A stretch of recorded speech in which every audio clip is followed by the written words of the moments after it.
बिस्मिल्लाहिर्रहमानिर्रहीम। आज के इस वीडियो लेक्चर में हम सॉफ्टवेयर प्रोजेक्ट मैनेजमेंट के लेक्चर नंबर फर्स्ट को कवर करेंगे। इसमें हम देखेंगे सॉफ्टवेयर प्रोजेक्ट मैनेजमेंट बेसिकली है क्या, और ये ब्रांच जो है ये हमारे पास प्रोजेक्ट मैनेजमेंट के साथ कैसे लिंक करती है। प्रोजेक्ट मैनेजमेंट के अंदर हम डिस्कस करेंगे कि बेसिकली हम किसी भी प्रोजेक्ट की प्लानिंग कैसे कर सकते हैं, स्केजुलिंग कैसे कर सकते हैं, उसके अंदर जो हमारे पास एग्जीक्यूशन होती है किसी भी प्रोजेक्ट की वो कैसी होती है। और उसके बाद हम देखेंगे कि इसकी किसी भी प्रोजेक्ट की डिलीवरी किस तरीके से की जा सकती है। हमारे पास अगर देखें तो हमारे पास सॉफ्टवेयर प्रोजेक्ट मैनेजमेंट है। ये बेसिकली एक कोर्स है MCS 4 सेमेस्टर का, GC यूनिवर्सिटी फैसलाबाद के आउटलाइन के अकॉर्डिंग। तो उसमें हमने सबसे पहले सॉफ्टवेयर प्रोजेक्ट मैनेजमेंट में सबसे पहले हम देखेंगे प्रोजेक्ट मैनेजमेंट बेसिकली है क्या। सबसे पहले हमारे पास सॉफ्टवेयर प्रोजेक्ट मैनेजमेंट के अंदर हम प्रोजेक्ट मैनेजमेंट को डिस्कस कर लेते हैं। तो प्रोजेक्ट मैनेजमेंट बेसिकली एक ऐसा प्रोसेस है जिसके अंदर हम रूल डिफ़ाइन करते हैं कि कोई भी ऐसा प्रोजेक्ट जो कि हम गिवन टाइम के अंदर उसको कंप्लीट कर लें या उसके गोल्स को अचीव करें। ठीक है, तो इसके लिए जो रूल्स डिफ़ाइन किए जाते हैं, वो जो प्रोसेस होता है वो बेसिकली हमारे पास प्रोजेक्ट मैनेजमेंट में आता है। इस प्रोजेक्ट मैनेजमेंट के बेसिक जो प्राइमरी चैलेंजेस होते हैं वो ये हैं कि आप प्रोजेक्ट गोल जो हैं वो सारे के सारे अचीव करें इन गिवन कॉन्स्टेंट्स। अब इस प्रोजेक्ट मैनेजमेंट के लिए एक बात मस्ट याद रखनी है कि हम प्रोजेक्ट मैनेजमेंट को, उसके एफ़र्ट्स को हम 5 फेजेस में डिवाइड कर देते हैं। जब हम उसके एफ़र्ट्स को या उसके स्ट्रक्चर को 5 फेजेस में डिवाइड करेंगे तो हम सिंपलीफाई कह सकते हैं कि उसको हमारे पास लॉजिकली कैसे इम्प्लीमेंट कर सकते हैं या उसके जो मैनेजेबल स्टेप्स हैं उनको कैसे हम इम्प्लीमेंट कर सकते हैं। तो सबसे पहले उसमें आता है प्रोजेक्ट इनिशिएशन। इनिशिएशन में हमारे पास क्या होता है कि सबसे पहले हमने प्रोजेक्ट की बिजनेस केस स्टडी करनी होती है। इसके अंदर हम क्या करते हैं, हम एक्सप्लेन करते हैं कि प्रोजेक्ट हमें क्यों ज़रूरी है, ठीक है, और ये कैसे हमें फ़ायदा देगा। इसके बाद फिजिबिलिटी स्टडी आ जाती है कि हमारे पास जो हमने किस के लिए, इस प्रोजेक्ट के लिए जो हमने रिसर्च की है उसकी रीजंस क्या हैं और उसको कैसे हम इम्प्लीमेंट कर सकते हैं। उसके बाद हमारे पास आता है प्रोजेक्ट चार्टर कि हम इस प्रोजेक्ट को, इसका स्ट्रक्चर हम कैसे डिज़ाइन कर सकते हैं और इसकी एग्जीक्यूशन कैसे कर सकते हैं। उसके बाद हमने जो भी प्रोजेक्ट बनाना होता है उसके लिए हमें कोई ना कोई टीम मस्ट रिक्वायर्ड होती है। तो उस टीम के लिए हमें उस टीम की राइट स्किल्स और एक्सपीरियंस हमें मस्ट चाहिए होता है ताकि हम प्रोजेक्ट की एग्जीक्यूशन करवा सकें। उसके लिए हमें प्रोजेक्ट के ऑफिसेज मस्ट रिक्वायर्ड होते हैं। तो उस के लिए हमें प्रोजेक्ट मैनेजर भी रिक्वायर्ड होता है ताकि वो स्टाफ को सपोर्ट करे और उसके अकॉर्डिंग, उस ऑफिस के अकॉर्डिंग उस प्रोजेक्ट को असिस्ट कर सके उस लोकेशन के अकॉर्डिंग। उसके बाद हमारे पास रिव्यू आता है कि उस रिव्यू के अंदर हम देखते हैं कि कैसे प्रोजेक्ट की थ्रू आउट जो है वो प्रोग्रेस रही है और ये कैसे हमारे पास काम कर सकता है। रिव्यू को आप इस तरीके से भी ले सकते हैं कि हमारे पास जितने भी हमने प्रोसेस इंप्लीमेंट किए हैं, ठीक है, उनको हम दोबारा से एक दफ़ा रिव्यू कर लें ताकि अगर उसमें कोई प्रॉब्लम आई है तो उसको हम सॉल्व करके उसकी दोबारा प्रोजेक्ट की एग्जीक्यूशन कर सकें। इसके बाद हमारे पास आ जाती है प्रोजेक्ट की प्लानिंग। जो भी हमने प्रोजेक्ट की इनिशिएशन हमने अप्लाई की है उसको हम दोबारा से क्या करें, प्रोजेक्ट के प्लानिंग के अकॉर्डिंग हम उसको देख लेते हैं। प्रोजेक्ट की प्लानिंग बेसिकली क्या है कि एक गिवन टाइम फ्रेम के अंदर उसकी प्लानिंग को हम इम्प्लीमेंट करें। सबसे पहले हम किसी भी बिज़नेस केस जो मैंने आपको पहले बताया है उसको बना के उसको एनालाइज करना। उसके बाद हमने दूसरा पॉइंट जो होता है इसके अंदर, प्लानिंग के अंदर, हमने स्टेक होल्डर्स के से अप्रूवल लेना होता है। उसके बाद हमने प्रोजेक्ट का स्कोप डिफाइन करना होता है। उसके बाद हमने गोल सेट करने होते हैं और ऑब्जेक्टिव सेट करने होते हैं। गोल्स और ऑब्जेक्टिव्स में हमारे पास फ़र्क क्या आता है कि गोल्स लॉन्ग टर्म होते हैं जबकि ऑब्जेक्टिव्स हमारे पास शॉर्ट टर्म्स होते हैं। उसके बाद हमने प्रोजेक्ट का एक स्केड्यूल तैयार कर लेना है कि इस प्रोजेक्ट के अंदर हमने प्लानिंग जो है वो कब तक करनी है, उसके अंदर जो हमने डिज़ाइन करना है वो कब तक करना है, उसकी डिलीवरी कब तक होनी चाहिए। उसके बाद हम क्या करते हैं, टास्क असाइन करते हैं। टास्क टास्क किन को असाइन करते हैं, जितने भी हमारे पास प्रोजेक्ट मैनेजर है वो टास्क असाइन करेंगे। फ़र्ज़ करें हम एक जो प्रोजेक्ट बनाते हैं, सॉफ्टवेयर प्रोजेक्ट बनाते हैं, तो उसके अंदर हमने ये डिसाइड करना होता है कि इसका डिज़ाइन कौन तैयार करेगा, वो ग्राफिक डिज़ाइनर तैयार करेगा। इसके बाद अगर फ़र्ज़ करें एक सॉफ्टवेयर है उसके लिए कोडिंग की ज़रूरत है, तो वो प्रोग्रामिंग जो है प्रोग्रामर वो उसको डिज़ाइन करेगा। तो इसी तरीके से हमारे पास किसी भी प्रोजेक्ट की जो प्लानिंग है वो इसी तरीके से उसके टास्क जो है हम असाइन करते हैं। इसके बाद हमारे पास आ जाती है प्रोजेक्ट की एग्जीक्यूशन। अब जो भी हमने प्लानिंग की होती है किसी भी प्रोजेक्ट की, उसको इम्प्लीमेंट करना इन प्रोजेक्ट एग्जीक्यूशन। अब जो भी हमने प्लानिंग की होती है, प्लानिंग के अंदर हमारे पास काफ़ी सारी चीज़ें होती हैं। हमने स्टेक होल्डर से अप्रूवल लिया होता है, तो उसको हमने इम्प्लीमेंट करना होता है। उसके बाद हमने जो प्रोजेक्ट का स्कोप डिफ़ाइन किया होता है उसको इम्प्लीमेंट करना होता है। उसके जो गोल्स हमने सेट किए होते हैं उनको इम्प्लीमेंट करना होता है। ये सारे के सारे हमारे पास प्रोजेक्ट एग्जीक्यूशन में आएगा।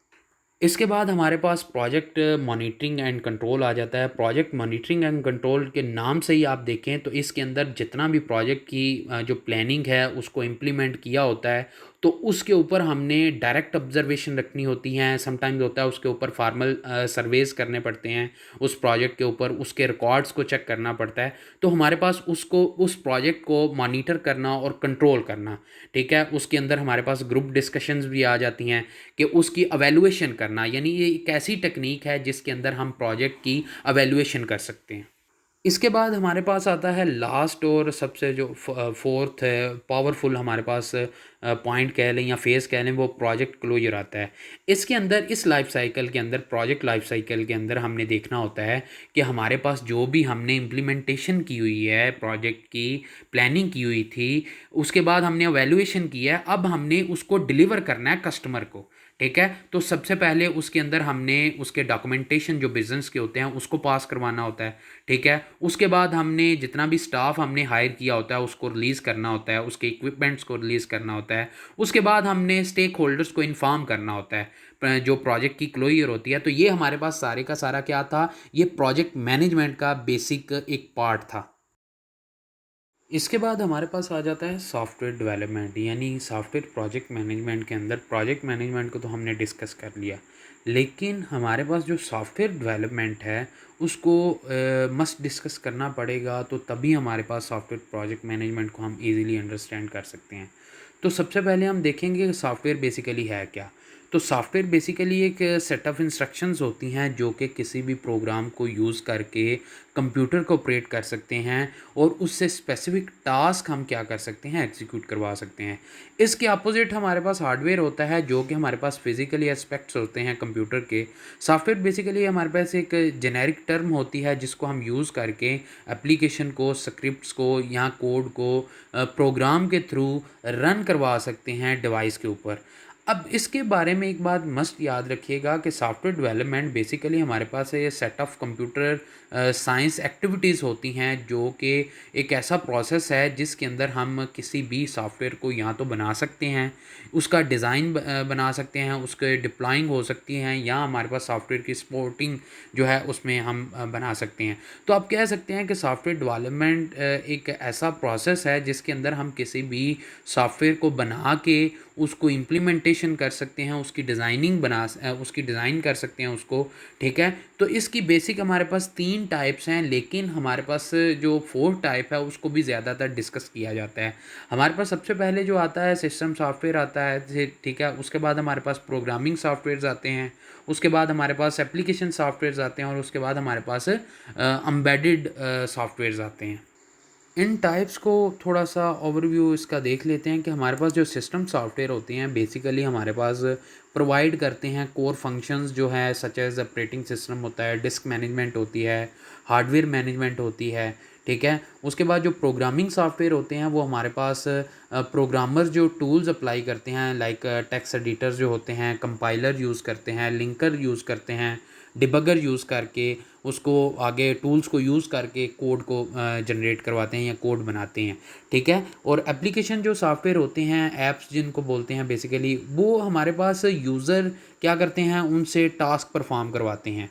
ये बेसिकली हमारे पास आप कह सकते हैं कि हमारे पास एक ऐसा प्रोग्राम होता है, ग्रुप ऑफ प्रोग्राम होता है जो डिज़ाइन किया जाता है एंड यूज़र के लिए, ठीक है। और इसके अंदर हमारे पास वर्ड प्रोसेसर भी होते हैं, स्प्रेडशीट्स भी होते हैं, अकाउंटिंग एप्लीकेशंस होती हैं, ठीक है, वेब ब्राउज़र कह लें, ठीक है। उसके बाद हमारे पास एम्बेडेड सॉफ्टवेयर जो होते हैं, एम्बेडेड सॉफ्टवेयर्स आप इस तरीके से कह सकते हैं कि एम्बेडेड सिस्टम सॉफ्टवेयर जो किसी भी मशीन को कंट्रोल करने के लिए या किसी भी डिवाइस को कंट्रोल करने के लिए यूज़ किए जाते हैं, ठीक है। अब इनके अंदर हमारे पास जो डिवाइसेस को हम कंट्रोल करते हैं वो बेसिकली हमारे पास कॉमनली यूज़ जो किए जाते हैं, जो उनको कहते हैं वो एम्बेडेड सिस्टम होते हैं, ठीक है। उनके अंदर हम क्या करते हैं, हार्डवेयर का जो हमारे पास रन टाइम होता है, ठीक है, या अगर किसी भी सॉफ्टवेयर को रन करवाना हो तो मेमोरी कंस्टेंट्स के ऊपर हम टाइम गिवन टाइम के अंदर हम उसको रन करवाएंगे। तो ये हमारे पास एम्बेडेड सॉफ्टवेयर्स थे जो कि सॉफ्टवेयर डेवलपमेंट के अंदर आते हैं, ठीक है। कि सॉफ्टवेयर डेवलपमेंट बेसिकली हमने एक ऐसी set of computer science activity बनानी होती है जो कि आगे एक ऐसा प्रोसेस जनरेट करता है जिससे हम कोई भी सॉफ्टवेयर बना सकते हैं, उसकी डिज़ाइनिंग कर सकते हैं, ठीक है, और उस सॉफ्टवेयर की इम्प्लीमेंटेशंस कर सकते हैं एंड यूज़र तक। सबसे पहले याद रखिएगा जो सॉफ्टवेयर डेवलपमेंट के अंदर हमारे पास 3 इम्पॉर्टेंट रोल अदा करते हैं। उनमें हमारे पास प्रोग्रामर होते हैं, सॉफ्टवेयर इंजीनियर्स होते हैं और सॉफ्टवेयर डेवलपर होते हैं। सबसे पहले बात याद रखें, जो प्रोग्रामर होते हैं वो फिगर आउट करते हैं किसी भी डिज़ाइन के प्रोसेस को, राइटिंग के प्रोसेस को, टेस्टिंग के प्रोसेस को, ट्रबल शूटिंग के प्रोसेस को, और मेंटेन करते हैं सोर्स कोड जो कंप्यूटर प्रोग्राम के अंदर होता है। अब इस सोर्स कोड को वो प्रोग्रामिंग लैंग्वेजेस के थ्रू लिखते हैं ताकि कंप्यूटर उसको क्या कर सके, अंडरस्टैंड कर सके। इसके बाद हमारे पास जो सॉफ्टवेयर इंजीनियर्स होते हैं वो कंप्यूटर साइंस के प्रोफेशनल्स होते हैं जिनको नॉलेज होता है इंजीनियरिंग प्रिंसिपल्स का, प्रोग्रामिंग लैंग्वेजेस का, और वो सॉफ्टवेयर जो प्रोडक्ट्स होते हैं उनको बिल्ड करते हैं, डेवलप करते हैं कंप्यूटर गेम्स को। उसके बाद जो हमारे पास नेटवर्क कंट्रोल सिस्टम होते हैं उनको रन करवाते हैं। इसके बाद हमारे पास जो सॉफ्टवेयर डेवलपर होते हैं वो क्रिएटिव माइंड रखते हैं। वो कंप्यूटर प्रोग्राम के बिहाइंड जो है, जैसे हमारे पास सॉफ्टवेयर डेवलपर कौन से हो सकते हैं, ऑपरेटिंग सिस्टम जो है वो भी एक सिस्टम सॉफ्टवेयर है, ठीक है। तो वो जो बेसिकली कुछ ऐसे एप्लीकेशंस होते हैं जिनको डेवलप करते हैं ताकि लोगों से, वो एंड यूज़र से हमारे पास वो डिफरेंट टास्क हमारे पास डिवाइसेस के थ्रू या कंप्यूटर के थ्रू वो क्या करें, परफॉर्म करवा सकें। और ये जो डेवलप करते हैं, ये जो सिस्टम होता है ये डिवाइसेस में के अंदर हमारे पास कंट्रोल नेटवर्क को हमारे पास क्या करता है, डिवाइसेस के थ्रू हमारे पास डेवलप किया जाता है। अब इसके अंदर एक बात याद रखनी है, हमारे पास जो सॉफ्टवेयर डेवलपर होते हैं, ठीक है, वो हमारे पास उनके लिए कौन कौन सी स्किल्स रिक्वायर्ड होनी चाहिए। तो हमारे पास सबसे पहले मैथमेटिकली एप्टीट्यूड जो है वो मस्ट, एप्टीट्यूड जो है हमारे पास वो मस्ट होना चाहिए। उसके बाद वो प्रॉब्लम सॉल्विंग स्किल्स होनी चाहिए उनको। डिफरेंट टाइप्स के जो डेवलपर होते हैं उनको डिफरेंट लैंग्वेजेस के ऊपर मस्ट स्किल्स होनी चाहिए उनकी। और उसके बाद उनके अंदर ऑर्गेनाइजेशनल और मैनेजमेंट स्किल्स मस्ट होनी चाहिए। और उसके बाद हमारे पास उसकी एक्यूरेसी और अटेंशन जो होती है डिटेल की, ठीक है, जो प्रोग्राम की सॉफ्टवेयर को डेवलप करने के लिए वो मस्ट होनी चाहिए। तो ये हमारे पास जो सॉफ्टवेयर डेवलपमेंट के लिए ये 3 मस्ट इंपॉर्टेंट रोल अदा करते हैं, सॉफ्टवेयर इंजीनियर, सॉफ्टवेयर डेवलपर्स और प्रोग्रामर। इसके बाद हमारे पास आ जाती हैं टाइप्स ऑफ सॉफ्टवेयर डेवलपमेंट। तो टाइप्स ऑफ सॉफ्टवेयर डेवलपमेंट के अंदर एक बात याद रखनी है, हमारे पास 10 तरह की टाइप्स होती हैं सॉफ्टवेयर डेवलपमेंट के अंदर। सबसे पहले कुछ ऐसे स्टूडेंट्स होते हैं जिनको यही नहीं पता होता कि अगर हमने मोबाइल डेवलपमेंट सीखनी है तो उसके अंदर हमें कौन कौन से टूल्स और कौन कौन सी इम्प्लीमेंटेशन, कौन कौन सी लैंग्वेजेस हमें सीखनी पड़ेंगी। तो सबसे पहले हमारे पास 10 तरह की टाइप्स होती हैं सॉफ्टवेयर डेवलपमेंट के अंदर। सबसे पहले होती है वेब डेवलपमेंट।